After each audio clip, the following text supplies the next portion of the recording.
G'day guys, huita, kia ora, my name is Wildkard. Yes, it's finally happening, 30 years in the making. The greatest rivalry tour is this weekend and the team has just been announced. Boy, we've got a lot to talk about. So first of all, if you haven't seen this yet, this is the trophy. Half of it was designed by a New Zealander, the other half was by the South African, and it's magnetic in the middle and they come together as you put them close. And guess what? If this series ends up being a draw, because it's a 4-test series, you get to keep half the trophy each. And I think that is just absolutely brilliant. Absolutely brilliant. And they need to sell this in the store, because I want one of these, like a miniature one on my desk, because that's just so cool. The coolest trophy ever invented. And South Africa and New Zealand rugby has truly outdone themselves. And obviously, with a game of this level of magnitude, right, you've got on one hand the reigning, defending, the world champions, the mighty Springboks, at home, in their palaces, in the domain of Dr. Rassie Erasmus, and then the All Blacks. You know, they used to call the first All Black team that went to Europe, toured Europe, they call themselves the Black Plague. So yes, the Black Plague is once again visiting the South Africans and trying to take some names with them, you know, to really take some names and make some damage to the country and especially try to reclaim that beautiful trophy that I just showed everyone. So there's mind games being played left and right. You know, every little bit of advantage that people are trying to get out of the opposition is being thrown at it. Obviously, coming into this game, we've got the 3 games already against the club teams, the Stormers, Sharks, and then the Bulls. And there was some accusation that apparently Rassie told them to not play the start of Springbok rugby. But in my opinion, all we saw was playing, the Springbok style of rugby in terms of like set piece dominance and then some box kicks. But then apparently that's not what the Springboks gonna play. Maybe that's the mind game, right? And then you've got these questions that the reporters are throwing at Rennie, which team is under more pressure, and Rennie is like sidestepping yet don't want to talk about which team is actually under pressure to win this game. And then they've got there was apparently a referee meeting. So there was apparently a referee meeting, and then the what do you call it, Rassie Erasmus. So the rule is that both teams has to agree to the referee meeting before the game. Apparently Rassie Erasmus cancelled the meeting, and then there was talks about there was talks about issues between either team's conducts on the field. So All Blacks obviously, as always, accused the Springboks of faking injuries to slow the game down to give everybody a rest. I don't think that's gonna be the case. Like, the professional athletes, I mean, I don't think there's a very much of a fitness advantage to either team, but it's just the mind games the New Zealanders are playing. And then the Springboks accusing the All Blacks for time wasting for deliberately giving away penalties and slowing the game down and not setting the scrums and line-outs quick enough. Just all these stuff being thrown at each other, and most importantly, Felix Jones has pointed out 2 very important issues for the All Blacks in terms of discipline. And number 1 is the high shot to the head in the clean out, and Rennie is basically like, well, we'll look out for that, and basically said that, hey, look, we've got some issues with your conducts as well, and we're not going to air it in the media, but we're aware of what you were saying. There was that infamous incident in July where Jacobson put a shoulder into the clean out and only got a yellow card from the TMO somehow. And there's just little things like that, pointing out some of the issues and accuracies around the rucks. And also there was a response from Dave Rennie from the second thing, where the All Blacks was accused of illegally disrupting the maul, such as lifting the leg, and Rennie is just like, yeah, we've looked at that, we're gonna improve on that. And again, just those 2 areas are basically the most important areas in the game. And I think especially the more I'll talk about the lineup and I'll talk about my feeling about it in a second. I think that is going to be a key area where the game could be lost for New Zealand if they don't do this properly. This is just really crazy what's going on. There was also a lot of talks about how Rassie Erasmus is thinking about the team, and obviously the team was just announced, and in not in the traditional fashion of Rassie Erasmus, where he will announce the team in advance. And one of the reasons that Rassie gave was because they want to give the All Blacks respect. And Dave Rennie actually came out and said some time ago that the team for the first test match has already been selected for the All Blacks at the end of July. So I'm pretty sure Rassie's already got his team selected in advance as well. Again, just mind games, and both teams, not wanting to reveal too early which their players are going to be selected, and just give some of that final touch, and also just limiting the time to allow the opposition to make that final changes or whatnot going into the match based on what the opposition has announced. So both teams has been doing a bit of mind games there as well. So just absolutely insane. And Rassie has actually made a really interesting comment here as well.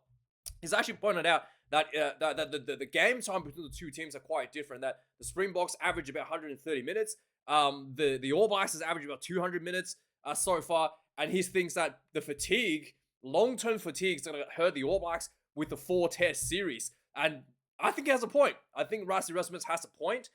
So on one hand, the extra game time gives New Zealand more consistency, especially for the first maybe few test matches, couple test matches, and then maybe the fatigue will kick in, and they might struggle to finish the series with the same level of performance they did in the first game or two.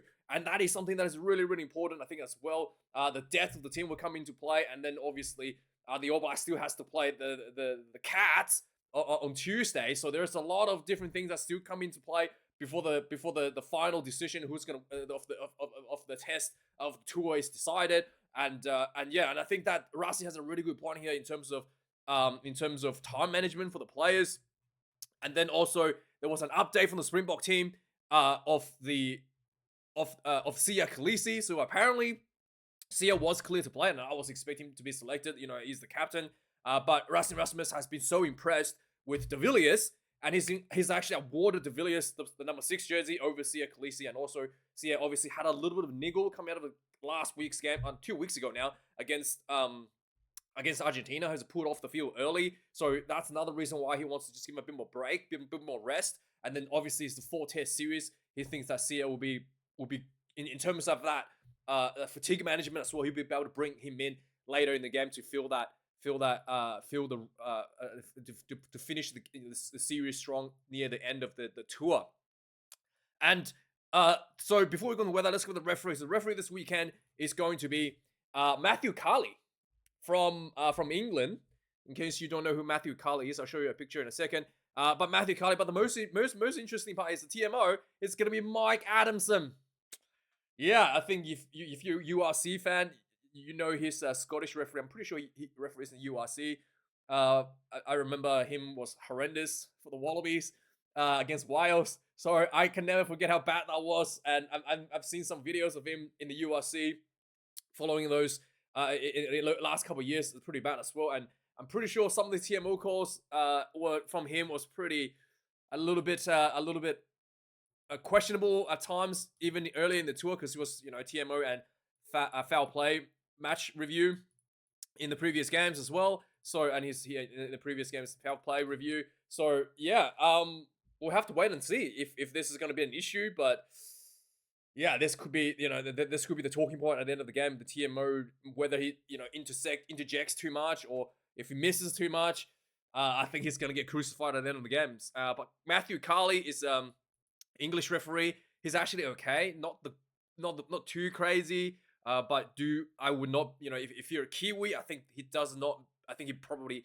leans slightly towards the style of the Springbok style, and he's more likely to stop the game and then review things slowly. He would like to take things slower than what you'd expect in Super Rugby. So that's something that you wanted to consider as well. The weather in South Africa, as we say, I think every time we made a review for South Africa, it's always sunny. So this is actually a rare occasion where there's clouds in South Africa.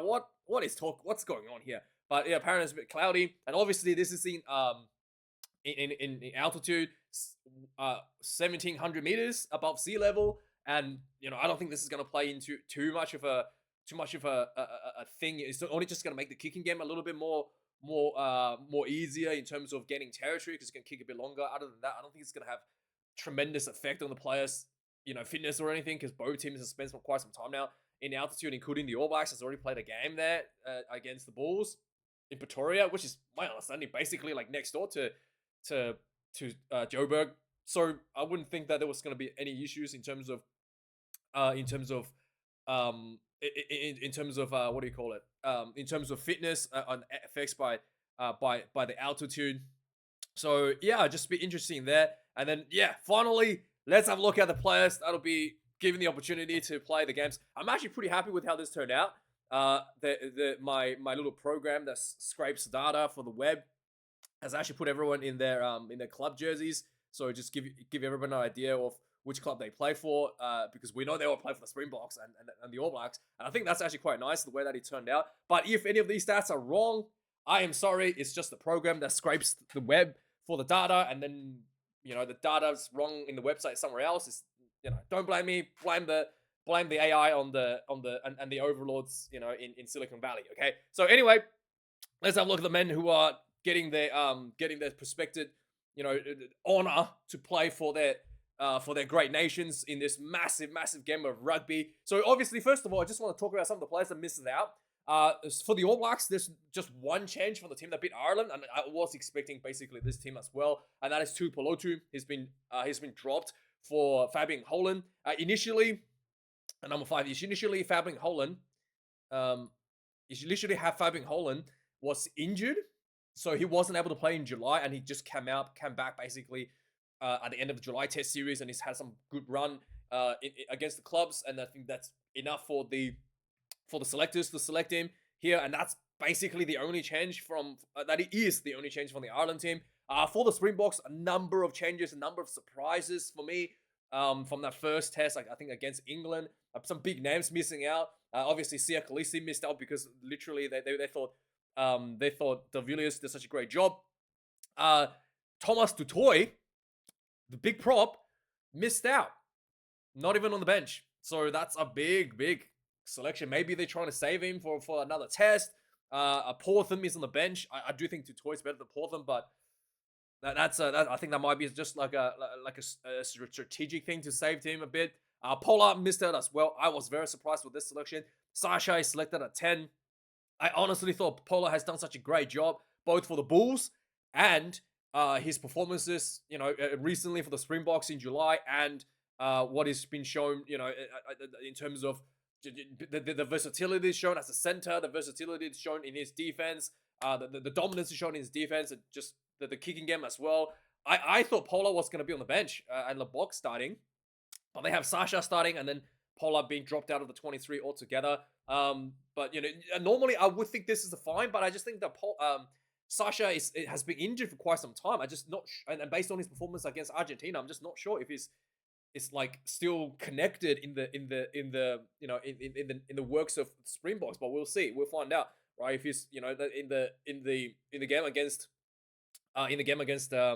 Argentina was definitely a bit clunky there. So, but anyway, Pollard missed out. Diacha missed out as well, who just came back. So maybe he'll be safe for another game. Lou Diacha, who has been a very veteran at some time. There was one point where him and Itzebeth were considered like the future of All Blacks.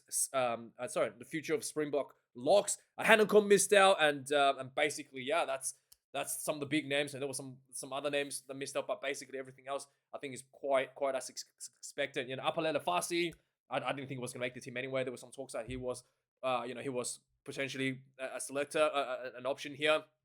But I mean, you're going to put Fassi. Maybe Fassi could put him like ahead of. You can't put him ahead of Damien Willemse. I mean, Willemse is just greatest Springbok in the history of Springboks. You might put him on the wing for I don't know. You can't put him not for Chisholm Kobe for Curly Allensa maybe, but I don't think that's too much of a difference there. I think Allensa has an edge over Fassi there anyway. But anyway, let's talk about the team before this video goes to way too long. It's coming in the front rowers, and the most important battle, one of the most important battles on the field, probably the most important battle is a scrummaging, and I do think that the All Black scrum has improved a lot over the July and come into this game, but the Springbok scrum is another level up against the club teams, and the clubs has put quite a bit of pressure on the Springbok on the All Black scrum.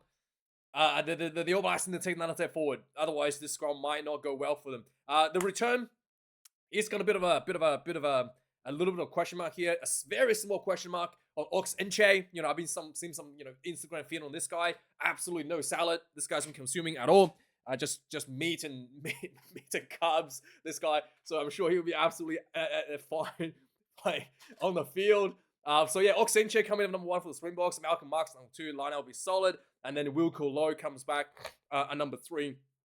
For the All Blacks, it is the expected front rowers. We've got Ethan de Groot coming up 1. He's been so good for the All Blacks. And Cody Taylor, the veteran, number 2, and Tyrell Lomax, number 3. So Taylor and Tyrell Lomax, the coaches that lean more on the experience. So I think Tossie was exposed a little bit, was not able to adjust to the referee's expectations in the field. The referee felt like he was overextending, and instead of adjusting his body position to make a clearer picture that he's not extending, he failed to do so. I think it's small stuff like that, despite, in my opinion, Tossie has probably had a better season in Super Rugby than Tyrell Lomax. He's been injured for so much.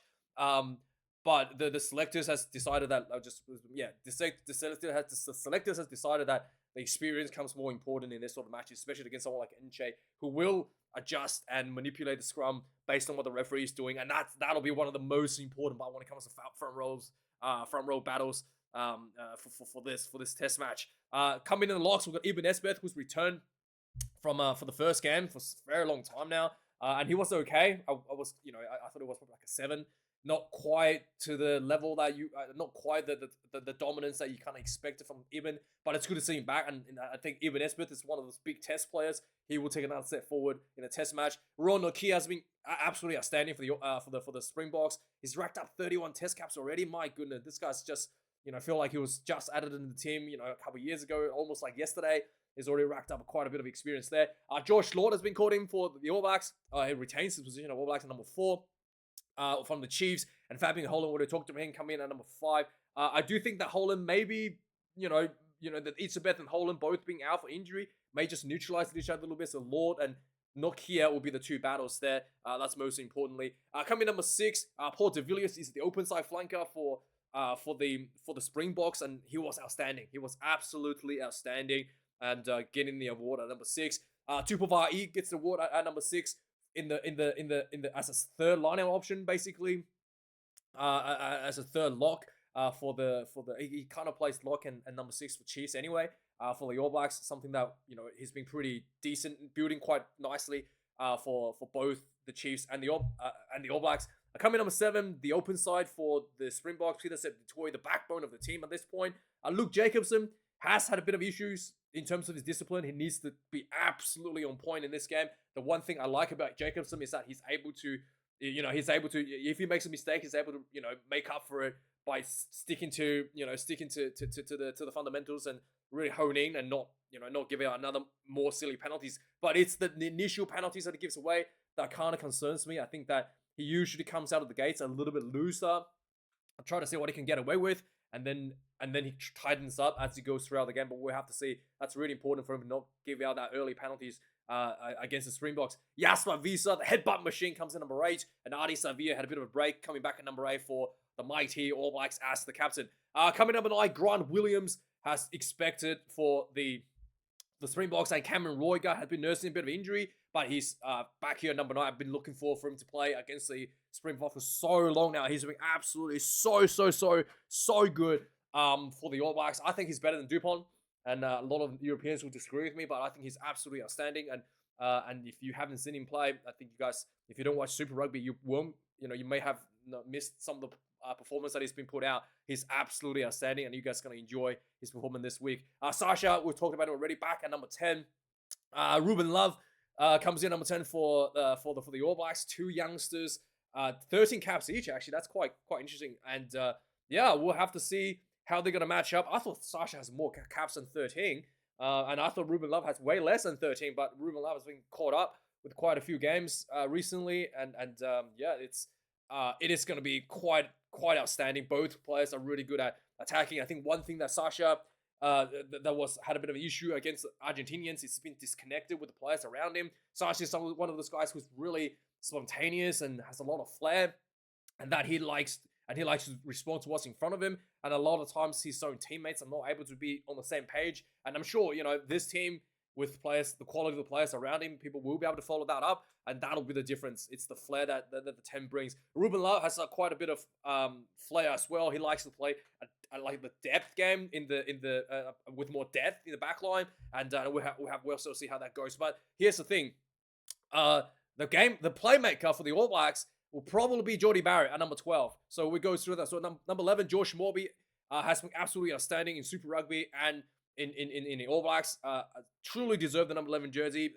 Coming into this tour, people thought he wasn't going to be a chance to be starting, but here it is, starting at number 11. Curdy Alensa gets 11 jersey as always, pretty much at this point for the Springboks. Damian de Linda, Jesse Crew, the best center combination in the world right now. Damian de Linda, hard running, big carries. Jesse Crew, one of the best defenders in the world and one of the fastest players as well. Being able to read the game like a book. His ability to shut down the opposition, to rush defense is the most important thing that he brings for the team.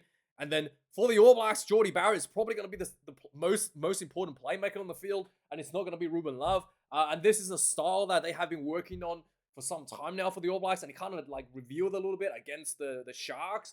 Jordie Barrett will do a lot of the kicking game out of the 12. He'll be trying for the 50-22, so he'll be trying for a lot of the territory kicks. And All Blacks have settled for a dynamic kicking, so they don't do these box kicks and slow build up to the kicks. They usually go wide, and then if Jordie Barrett gets the ball, he sees something, he'll take the kick. And then that's the style that, whether it's up and under or whether it's a 50-22 attempt or anything like that. So they don't really like to do the dynamic kicking, especially around the midfield, unlike the Springboks, who are more likely to go to the halfway point and put up a box kick, a static box kick in near your 22 and have players pressure that. So there'll be a very different dynamic here coming out of the All Blacks, and it's something that they've been working on. Whether it's going to work or not, we'll have to find out. But and I think that similar style of play will be coming out of Sasha, but it really depends on how they want to balance that with the box kicking. But the All Blacks, watch out for Jordie Barrett. He's going to be the playmaker on the field out of the 12 jersey. It's actually a very like old school Wallaby style of play, having the second playmaker out of 12 and who almost does more playmaking out of the inside center than the actual fly half. And I really like that. For me as an Aussie, I really like that. Quinn Tupaia comes to number 13, who's been really good as well. Who normally plays at 12, so he's really good at the breakdowns. But I do think that his rush defense needs to be taken up another level to match up with Jesse Krill, and this is the opportunity to do so. Coming number 14, we'll go Cheslin Kobe, and then Will Jordan, two absolute superstars in this as well in that perspective, in the perspective teams. And Will Jordan has been a bit of an injury niggle. So we'll have to see if he's going to be able to perform to the level of Cheslin. And finally, coming in a fullback, I think these caps were definitely wrong. Damian Williams are definitely not 29 caps, so I apologize. This is definitely not right. Damian Williams, the greatest Springbok in the history of the Springboks, probably got I would say he's got 50-something caps, or maybe even more, maybe 70 caps at this point. It's just, I think he's great. He's so good for the Stormers. He's probably the second playmaker on the field. He will be the second playmaker on the field out of the 15 jersey. So whenever Sasha is not doing something or he spots something, and he will slot in to the attack line. And I think that the kicking game, the up and everything is going to be so crucial in this one. And Damian Williams it's just going to shine. Absolutely going to dominate that aspect of the game.